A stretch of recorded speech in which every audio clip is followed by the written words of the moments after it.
अथ 67तमः सर्गः। एवमुक्तस्तु हनुमान् राघवेण महात्मना सीताया भाषितम् सर्वम् न्यवेदयत राघवे। इदमुक्तवती देवी जानकी पुरुषर्षभा पूर्ववृत्तमभिज्ञानम् चित्रकूटे यथा तथम् सुखसुप्ता त्वया सार्धम् जानकी पूर्वमुत्थिता वायसः सहसोत्पत्य विददारस्तनान्तरम् पर्यायेण च सुप्तस्त्वम् देव्यङ्के भरताग्रज पुनश्च किल पक्षी स देव्या जनयति व्यथा ततः पुनरुपागम्य विददारभृशम् किल ततस्त्वम् बोधितस्तस्याः शोणितेन समुक्षितः वायसेन च तेनैवम् सततम् बाध्यमानया बोधितः किल देव्या त्वम् सुखसुप्तः परन्तप ताम् च दृष्ट्वा महाबाहो दारिताम् च स्तनान्तरे आशीविष इव क्रुद्धस्ततो वाक्यम् त्वमूचिवान् नखाग्रैः केन ते भीरुदारितम् वै स्तनान्तरम् कः क्रीडति स रोषेण पञ्चवक्त्रेण भोगिना निरीक्षमाणः सहसा वायसम् समुदैक्षथाः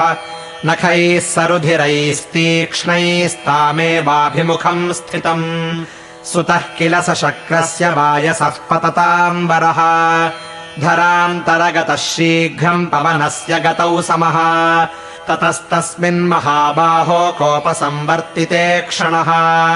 वायसे त्वम् यथा क्रूराम् मतिम् मतिमताम्बर सदर्भसंस्तराद्गृह्य ब्रह्मास्त्रेण न्ययोजयः सदीप्त इव कालाग्निर्जज्वालाभिमुखम् खगम्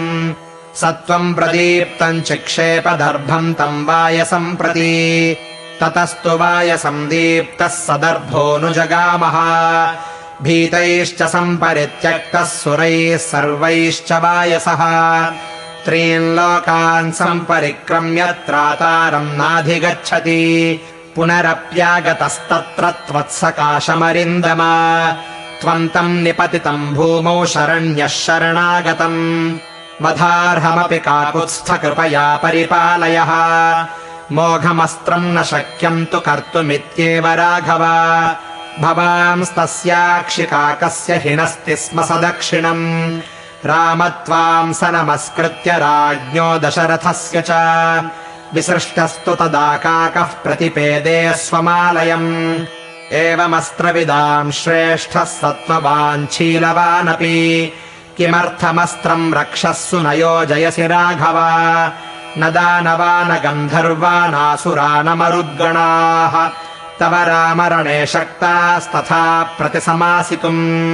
तव वीर्यवतः कश्चिन्मयि यद्यस्ति सम्भ्रमः क्षिप्रम् सुनिशितैर्बाणैर्हन्यताम् युधि रावणः भ्रातुरादेशमाज्ञाय लक्ष्मणो वा परम् तपः स किमर्थम् नरवरो न माम् रक्षति राघवः शक्तौ तौ पुरुषव्याघ्रौ वायुवग्निसमतेजसौ सुराणामपि दुर्धर्षौ किमर्थम् मामुपेक्षतः ममैव दुष्कृतम् किञ्चिन्महदस्ति न संशयः समर्थौ सहितौ यन्माम् न रक्षेते परम् तपौ वैदेह्यावचनम् श्रुत्वा करुणम् साधु भाषितम् पुनरप्यहमार्यान्तामिदम् वचनमब्रुवम् त्वच्छोकविमुखो रामो देवि सत्येन ते शपे रामे दुःखाभिभूते च लक्ष्मणः परितप्यते कथञ्चिद्भवती दृष्टा न कालः परिशोचितुम् अस्मिन्मुहूर्ते दुःखानामन्तम् द्रक्ष्यसि भामिनी तावुभौ नरशार्दूलौ राजपुत्रौ परन्तपौ त्वद्दर्शनकृतोत्साहौ लङ्काम् भस्मीकरिष्यतः हत्वा च समरे रौद्रम् रावणम् सह बान्धवम् राघवस्त्वाम्बरारोहे स्वपुरीम् नयिता ध्रुवम् यत्तु रामो विजानीयादभिज्ञानमनिन्दिते प्रीतिसञ्जननम् तस्य प्रदातुम् तत्त्वमर्हसि साभिवीक्ष्य दिशः सर्वा वेण्युद्ग्रथनमुत्तमम् मुक्त्वा वस्त्राद्ददौ मह्यम् मणिमेतम् महाबला प्रतिगृह्य मणिम् दोर्भ्याम् तव हेतो रघुप्रिया शिरसा सम्प्रणम्यैनामहमागमने त्वरे गमने च कृतोत्साहमवेक्ष्य वरवर्णिनी विवर्धमानम् च हि मामुवाच जनकात्मजा अश्रुपूर्णमुखी दीना बाष्पगद्गदभाषिणी ममोत्पतनसम्भ्रान्ता शोकवेगसमाहता मामुवाच ततः सीता सभाग्योऽसि महाकपे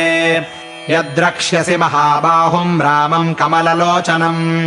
लक्ष्मणम् च महाबाहुम् देवरम् मे यशस्विनम् सीतयाप्येव मुक्तोऽहमब्रुवम् मैथिलीम् तथा पृष्ठमारोह मे देवि क्षिप्रम् जनकनन्दिनी यावत्ते दर्शयाम्यद्य सुग्रीवम् स लक्ष्मणम् राघवम् च महाभागे भर्तारमसि ते क्षणे साब्रवीन्माम् ततो देवी नैष धर्मो महाकपे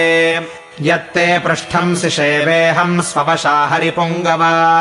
पुरा च यदहम् वीरस्पृष्टा गात्रेषु रक्षसा तत्राहम् किम् करिष्यामि कालेनोपनिपीडिता गच्छ त्वम् कपिशार्दूल यत्र तौ नृपतेः सुतौ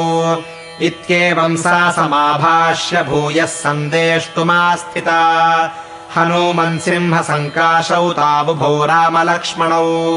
सुग्रीवम् च सहामात्यम् सर्वान् ब्रूया अनामयम् यथा च स महाबाहुर्माम् तारयति राघवः अस्माद्दुःखाम्बुसंरोधात् तत्त्वमाख्यातुमर्हसि इदम् च तीव्रम् मम शोकवेगम् रक्षोभिरेभिः परिभर्त्सनम् च ब्रूयास्तु रामस्य गतः समीपम् शिवश्च ते ध्वास्तु हरिप्रवीर एतत्तवार्या नृपसंयता सा सीता वचः प्राह विषादपूर्वम् एतच्च बुद्ध्वा गदितम् यथा त्वम् श्रद्धत्स्व सीताम् कुशलाम् समग्राम् इत्यार्षे श्रीमद् रामायणे वाल्मीकीये आदिकाव्ये सुन्दरकाण्डे 67तमः सर्गः।